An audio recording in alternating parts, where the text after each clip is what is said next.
The lost sinner commits his life to evil, and as he does, he loses his sensitivity towards sin.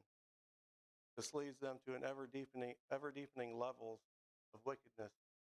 We may have been there ourselves when we know that something's a sin, but start to thinking less and less of it of a sin becomes easier and easier. We always have to guard ourselves to make sure we don't let that happen. The sinner works all uncleanness. The word work means to work hard, to take pains, to do your best. Uncleanness speaks of impurity and rottenness. The idea here is that the lost person works hard at sinning.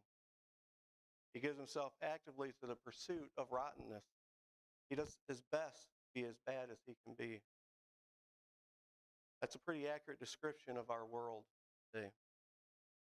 The lost all around us work themselves to death in pursuit of their pleasure, never realizing that their wickedness and corruption is doing nothing but increasing their guilt in the eyes of a holy God.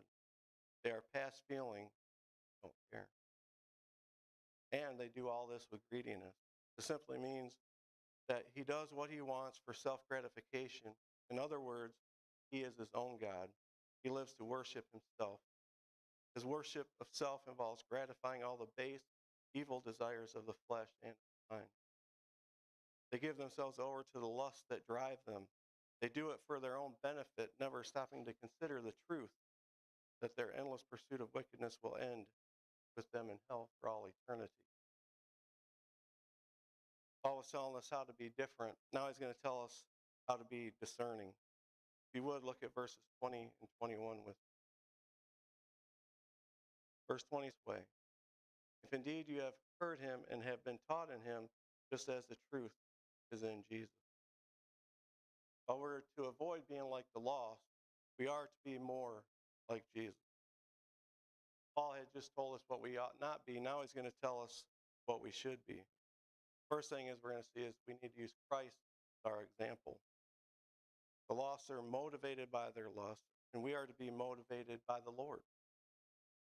Paul holds Jesus Christ up against the backdrop of the sinfulness and wickedness of this lost world, and I hope we can all see that's a pretty big contrast. The phrase learn Christ in this verse refers to being saved. As we've talked about, when he saved us, he changed us. We cannot be the same if we are saved. We can't be our old self and our new self. We still have our old self, but we need to keep him down and keep the new self up. Fulfilling the sins of the flesh